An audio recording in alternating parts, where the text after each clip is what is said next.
Triple Trick Fennell is a new boss unit from the new lyrical set that came out recently, and she has two very simple skills. During your turn, you can play up to 3 orders, but you cannot play orders that are not Trick and Treat or Regalia's Piece. Then, when this unit attacks, if you have played 3 or more orders this turn, you counterblast 1, choose one of your rear guards, and until the end of the turn, that unit and this unit get an additional critical, and all of your front row units get 2k for each Trick and Treat in your drop. Fennelle is a deck that's sort of reminiscent of Gandiva and as well Gravidium. It revolves around this Trick and Treat order that has 3 very useful effects. But the main game plan is to get at least 3 of these, play them all in a single turn. Then when you go with your Fennelle to swing in, you can go ahead and counterblast and give herself and another unit an additional critical in order to beat down your opponent, as well as pump up your front row, basically always asking for at least 2 cards to guard. Here's the list.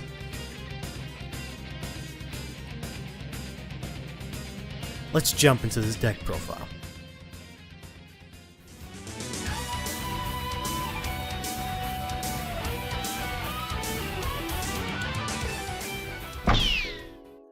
This video will probably go pretty quickly considering that this list is pretty simple and straightforward, but we have ourselves here Hop and Step Fennelle as the grade 0. You don't have to play this specifically, you can play whatever you want, because the grade 1 here says that whenever you ride over from any grade 0, you look at the top 7, choose up to 2 Trick and Treat from among them, reveal them, and put them to your hand. This is going to be the same skill that is written here on the grade 2. She does the same exact thing whenever you ride a grade 1. So technically, you can play this in other decks if you, for some reason, played these Trick and Treat cards. And finally, we have ourselves Fennelle in the grade 3 slot. The grade 3s are pretty simple. We're going to be playing 3 copies of our Persona Ride, Fennelle in the main deck, and then a single copy of the Regalia's Piece, because we can only play up to 1 Regalia's Piece. We're going to be using the Gratis Gretel here. In the future, you can swap this out for the Angel Ladder when that comes out very soon, and if you'd like, you could try the Forbidden Doll if there's ever good targets, 2 grade 3 targets, which there are in Lyrical, but I don't think it warrants it in this deck at this time. The Gratis Gretel is regardless, you can only play 1 of these in your deck, and you can only use 1 of them in the entire fight. This says if you have a Vanguard that's grade 3 with the Persona Ride icon and you did not ride this turn, you activate Persona Ride, you draw a card, get 10k, and everything that says Persona Ride gets, activated. We need to play this because Fennelle locks us out of playing any orders other than its own order and Regalia's pieces, and we have to play orders every single turn, and Persona Ride really does help get our numbers up, as well as the draw. For the grade 2s, we're going to be playing 4 copies of the One Witch Stegria here. This card is unfortunately extremely expensive at this point in time, but it is a kind of must-have for this deck. This card says that when this unit is placed on rear other than by a card's ability, if you played a normal order this turn, Soul Blast 1, look at the top 5, choose the 1 card with grade less than or equal to your Vanguard and call it to rear, and if not, you can also add a normal order from the top 5 to your hand and shuffle. Then it says that when this unit attacks a grade 3 or greater unit, if this unit was placed this turn, you can counterblast 1, draw a card, and it gets 10k to the end of that turn. It's really unfortunate they added that stipulation that if this card was placed this turn. It's not a huge issue for Fennelle to get over, but it just seems super unnecessary. I was trying out the Florenzia here as one of these Stegrias because I didn't want to play 4 of them in this one deck because she has a little bit of synergy in this deck, but it turns out to not work out really well. The reason that you're playing Stegria here is, of course, you play orders every single turn, so her effect is always going to be active, so you're always going to be able to call something, which is really good because it mills out your deck, gets you a body on board. She also has the skill to get power as well as draw, so she's a good target to give your crit. On top of that, you can call her from drop from your order, which we'll get into in a bit, so her effect can also be activated that way because it fulfills both of the requirements pretty easily in that it wasn't a unit's ability and it was a normal order that was played. She's also just really good synergizing with the deck because there's just not really a lot of good order support cards in Lyrical. For the most part, this is the best one. I tried to do the Florenzia here because she has a skill that when this unit is placed other than from hand, so this deck does a lot of that. Whenever this unit attacks, if your opponent were to guard, they have to do 2 more. So the thought process was you put a crit on this, you swing in, your opponent has to guard with extra cards. But the thing is that thanks to the power buff that Fennelle gives, they probably are going to end up having a guard with 2 or more anyway. So this really only works out if they have a crit, which is the big problem that I have with this card, is that Florencia only matters on really specific power levels. So sometimes this might come up, but once you scale up, it doesn't really matter because your opponent's probably guarding with 2 cards anyways. The last grade 2 we play here is 2 copies of the Haunted Spot Istrana here. I'm considering bumping this up a little bit. I might do 1 less order or something like that, but we'll see. This card is extremely nifty for Fennelle. It has 2 skills when this unit is placed during your main phase. If you played 3 or more orders this turn, Soul Blast 3. Choose a normal unit that's not this card from drop and call it. So you can very easily get to your Stegrias or, you know, anything else that you can actually use to just get a board really easily. So you can play the Trick or Treat, get this from drop, and then get another card from drop. Instantly you have a full board, or at least a full front row. This also says that when it hits a Vanguard, you can search your deck for up to 1 Trick or Treat, reveal it and put it into your hand and shuffle your deck. So that part's pretty cool. It's for one of the reasons why I want to play extra copies of this, just because this deck has 0 early game. So I figured I can maybe make use of that. Go ahead and use her to intercept and then bring her back the next turn. For the grade 1s, the only unit we're going to be playing here is the Prank Explorer Crispina here. So we're going to be playing 4 copies of this. She has 2 skills also. This is pretty simple. It just says when this is placed, you counterblast 1, search your deck for up to 1 Trick or Treat, or also your drop, put it in your hand, and then shuffle if you search your deck. And then if you have 3 or more Trick or Treats in your drop, she gets 5k. So we really just use this as sometimes a 13k attacker, but a 13k booster, and also just a way to make sure that we get our Trick or Treats, especially because we can very easily like cycle this a couple of times if we need to. So it's a pretty nifty little card that helps the deck out in its consistency, and also gives you some pretty nice numbers, especially for your crit columns. The rest of the grade 1s are going to be all max copies of the Trick and Treat. Trick and Treat is an order here that says you can play up to 16 of these in your deck. I'm considering going down to maybe 14, maybe still considering adding in the Florencia and then adding in an extra copy of this girl. But we're playing 16 of these right now. This has a skill where you can only play this if you have a Vanguard with Fennelle in its card name. Then up to the number of times that you played an order this turn with the same card name as this card, you get this effect. So if you play the first time, your opponent chooses one of their rear guards, and they may put it on the bottom of their deck. If not, you draw a card. So if they don't have any rear guards, you get to draw cards. This is really good on your first turn. On the other side of the spectrum, if you're playing against a Fennelle, you can kind of mess with them, not let them get the early advantage if you just throw down a trigger or something like that if you went first, because then when they try to play this, you can easily just put your trigger back into the deck and they don't draw. It doesn't negative your card from hand, but it does put a trigger back, and it might make them not want to play their order, which is something that they want to do every single turn. If you play 2 of these in a turn, you get to draw and countercharge 1. And finally, if you play 3 of these, you choose up to 1 grade 3 or less from your drop and call it to rear. So that's what I was saying. You can very easily call out this, and then this says on place, call out something else for Soul Blast 1, and it works out extremely well with the Stegra as well, because it means you played in order and she was placed this turn, so you can then, you know, activate her skill to look at the top 5, and then you can also go ahead and intercept with her, bring her back next turn to use her second skill as much as you can. So we're playing 8 of each of the Trick or Treats. It doesn't matter, they're alt arts or different arts. Alt arts might be appropriate, but there's 2 different arts for the Trick or Treats. You can play it however you want. I just play 8 of each. For the PGs, we're going to go ahead and do 3 copies of the regular PGs here. That just say when you guard, discard if you have 2 or more cards in your hand, otherwise you don't, and you that attack that it guards does not get hit. And the element here is Sanctitude. That is a blitz order that says the same thing as the PG, this normal one, the unit one, that it can guard, but you have to discard a card. However, you can only use it if your Vanguard is grade 3 or less. And it has a stipulation where if your opponent's Vanguard has a triple drive ability, you can play this without discarding a card. Has the advantage of it being a good card against Stride decks and grade 4 decks like Drag Jeweled and Prison, Seraph Snow, but also has the ability to be a blitz order. So if your opponent does anything that says, for example, if you were to call 2 or more cards from hand or something like that, this blitz order gets around that. As you'd expect from this deck, the trigger lineup is rather simple. We're going to be playing a total of 8 vanilla crits. There's really no point in playing the in-soul crits. You don't suffer from soul, and there are maybe situations where you might need to throw one of these down or call it from drop. We're going to be playing ourselves 3 of the front triggers with the effects, so you can get a little bit of extra shield value here. Then we got ourselves 4 of the normal heals. You can mix this up based on 2 however you want. This deck doesn't have the best shield value, so I just go with the most that I can by default. And then finally, for the over trigger, we're actually going to be playing here the Spiritual King of Ignition Valnob here for the super high roll. So you have a couple of options for the over trigger, as we always go to. The next good option I say would be the Isdol Fear. The lyrical over trigger is not a bad option either, just because of the fact that it just gives you a natural 10k. This has always been a good over trigger.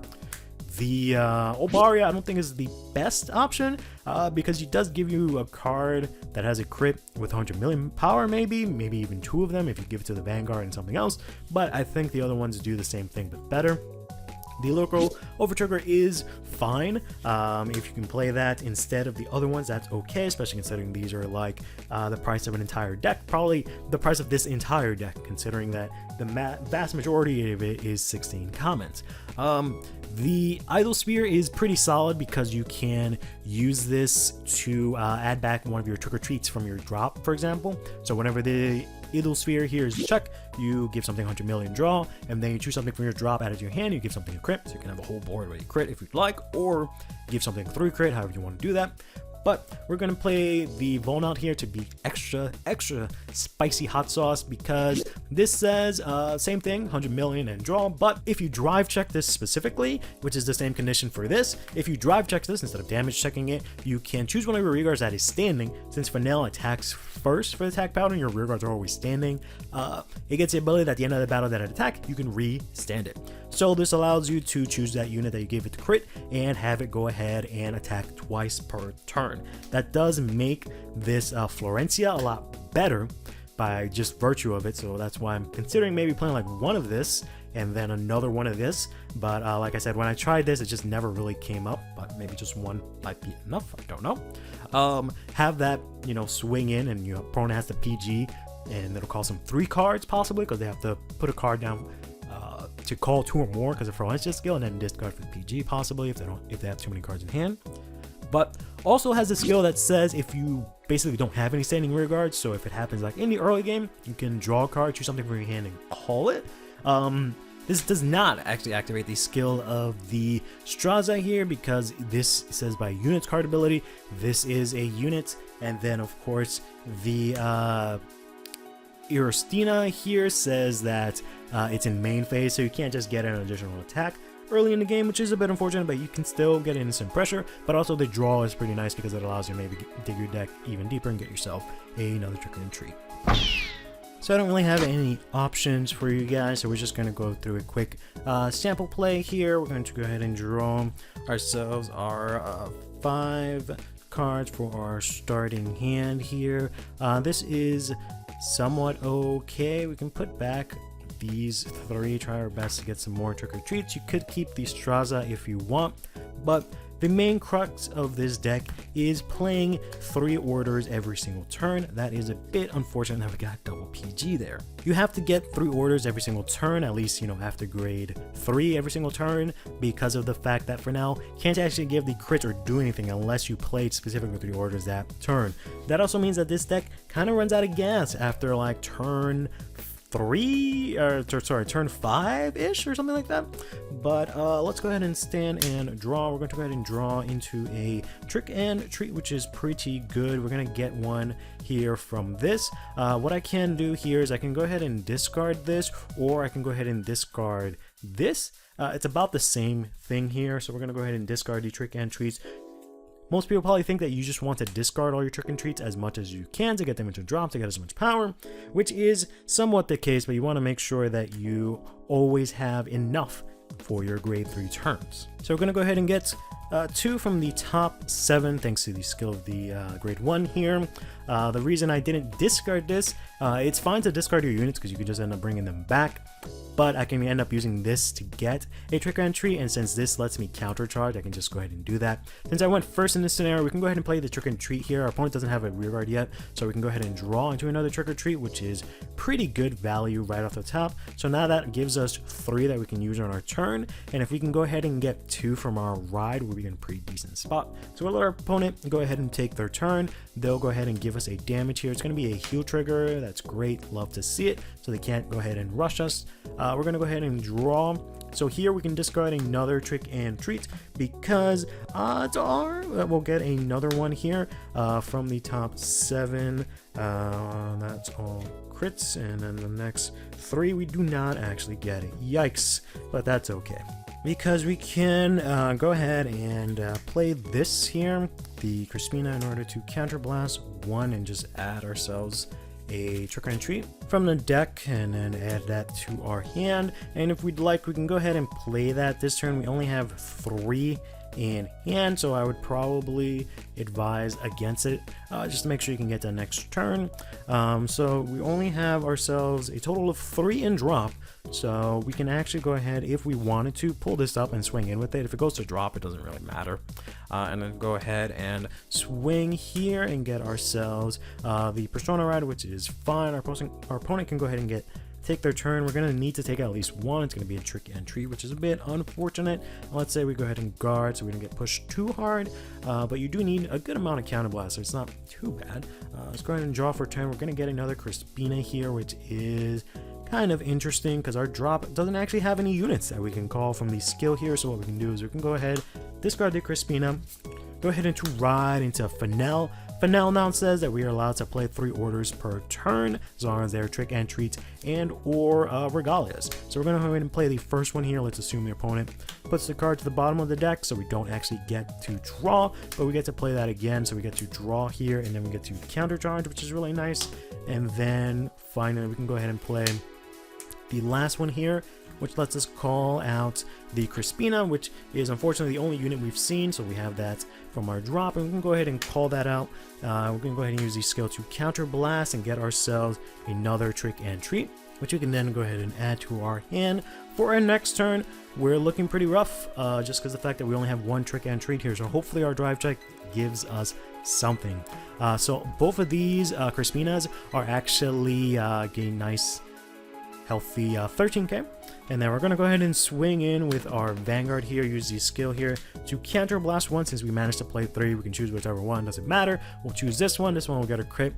They will both get crit, and then we happen to have a total of 6 trick and treats in our drop, so our entire front row will get a total of plus 12. So this is not locked to like grade 3 or anything like that, which is pretty nice. The only thing that I do have to note that's very important is that this is an auto skill, so you only apply the power at that point and time. If I flip this over so you guys can take a look at the card, it says choose your rear guards, and then all your front row units get 2k power. So if you like call something else out that doesn't get the power, it's not a continuous effect. If you then, let's say, discard mid-battle, heal, let's say, a trick and treat and put it into drop, you don't get an additional power. So just keep that in mind. I could have also called this out here to make this column stronger. That might have been a better play. Depends on what you're playing against, what your opponent has, so on and so forth. But this probably would have been a lot better of a column, because right now this is just going to be a nice little 25 with a crit, which is actually a really good number considering we went first. Our opponent is on grade 2. They can't just throw down 1 card. They actually have to throw down at least 2 triggers for a maybe a 2 to pass or something like that. So we can go ahead and check. We're gonna get the Streza, and check. We're gonna get a trick and treat that we can use for next turn. So we might be okay because we have 2 trick and treats, and we have the Streza, who might give us another one. We can go ahead and swing here with another crit. It's going to be the same number because they're all 13. So there's going to be 25 in a crit, and then there's going to be another 25, and then pass turn to our opponent. We have ourselves 2 damage here, so we can go ahead and maybe take a couple of hits here. It really depends. Our hand isn't the best. We can go ahead and heal, and or maybe heal and maybe PG discarding Fennelle there. And then we'll go ahead and hopefully that'll be it for opponent's onslaught. We'll stand and draw. You can go ahead and persona ride and draw. So here is where it really matters for the deck, because it's pretty easy on your first grade 3 turn to get all the orders that you need, but after that, that's where the deck really has a lot of issues. On turn 4, sometimes you can really get it pretty simply. On turn 5, that's when things start getting rough, because most of them are in your drop. So that's why this skill isn't so bad, the fact that it gets stuff from drop, but more often than not, you'll be getting out from the deck, because, you know, deck thinning is deck winning. We can pull these back. For now, I have a couple of options, but we'll play this here to just force our opponent. They probably won't let us draw. And then I can go ahead and play this trick and treat in order to countercharge here, and then hopefully draw into another one. No, but we can go ahead and play this here, this Crispina, to go ahead and counterblast 1 to search our deck for a trick and treat. Add that to our hand, and we actually don't have anything good to call from our drop here, so we can still go ahead and use it. We have a couple of options, because we have the trick and treat that we just got from Crispina, we have the Estrina that we just drew, and then we have the Strega that we got from the last, I believe it was drive check. So you can go ahead and play this, use the skill to Soul Blast 5. Look at the top 5. You can either add one of these trick and treats, or you can add the Strega and have a pretty nifty, you know, attack that way. You can play this, try to get out the Fennelles that you have from your right deck, which I don't think is very useful.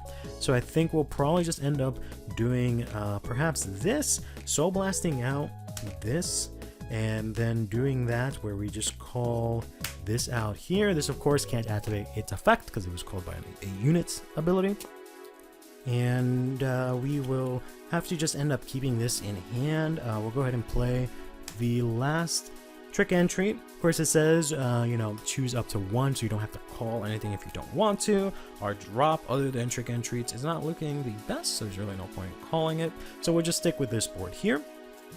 Then we'll go ahead and just go swinging. We'll use the skill here, Counterblast 1, boost with the Crispina. We'll give the crit to whichever one, doesn't really matter. And then we have a grand total of, we have unfortunately only 9, so we're short 1 here. So everything's going to get plus 18 plus the Persona Ride. So this is going to be a really huge column your opponent's going to have to deal with, along with the Twin Drive that's coming down. So this is going to be a nice big and fat. It's going to be 54. The opponent's going to have to go ahead and deal with. That's more than likely going to be a PG here. We can go ahead and check, get another crit. We can put all of that here, and then check, get a front. Yeesh. So if they try to do like a 2 to pass here, or 1 to pass, whatever, that would have hurt them a lot. Then we can go ahead and attack here with this column here. We can go ahead and get a little bit more power with the skill here since it was placed this turn. We can counterblast 1, draw a trick and treat, and this gets an additional 10k power. So they're both going to be the same number, which, if my math is correct, is 71 and a crit, as well as this one is 71 and a crit. You can't actually draw from this one because I don't have any more face-up cards in my damage zone. So that's generally how this deck sort of works. You have to sort of balance out, making sure you get all of your orders, that you can actually play them on your grade 3 turns. Try to finish the game out as quick as possible. This is sort of reminiscent of Gravidia because of the fact you have to play all these orders and it has all this crit pressure. But one of the things that it has, ironically, is the same problem as Gravidia in that it has no early game. Once this deck gets some sort of like Combine Rusher, it'll be in a good spot. Lyrical technically has one with the Nonoka here, who actually says when something's put into your order zone, if you don't have her, you can call her out. But unfortunately, she goes to the back row center, so it doesn't actually give you something useful. There is like a Friends card that lets you swap stuff, but still Nonoka doesn't really do much. So once this once this deck gets some sort of early game pressure, it'll be in a really good spot. Right now, the best you can do is use the Strega in the early game and try and get some pressure that way, or you have this as well, especially considering you don't really care about your rears as much, and you can just call them out from drop. That will do it for this deck profile. Hope you guys enjoyed that. Let me know what you guys think in the comments down below for this Fennell deck. I think it's a pretty fun and Pretty fun deck. It can steal a couple of wins just because it has that huge crit pressure and it's a lot more consistent than people give it credit for. But in the late game, it really can't do anything. So there is maybe some opportunity to make this more aggressive in the early game if you can find the pieces, but you just have to make sure you always get your 3 orders every single turn after grade 3, so you can actually go ahead and play them. So maybe it might be something in the future where they get like an aggressive piece that lets them get orders from drop temporarily or something like that, or just adds it to hand so you can then play it again. But who knows? In any case, till next time, take care of yourselves and each other, play Vanguard, and have yourselves a damn good one.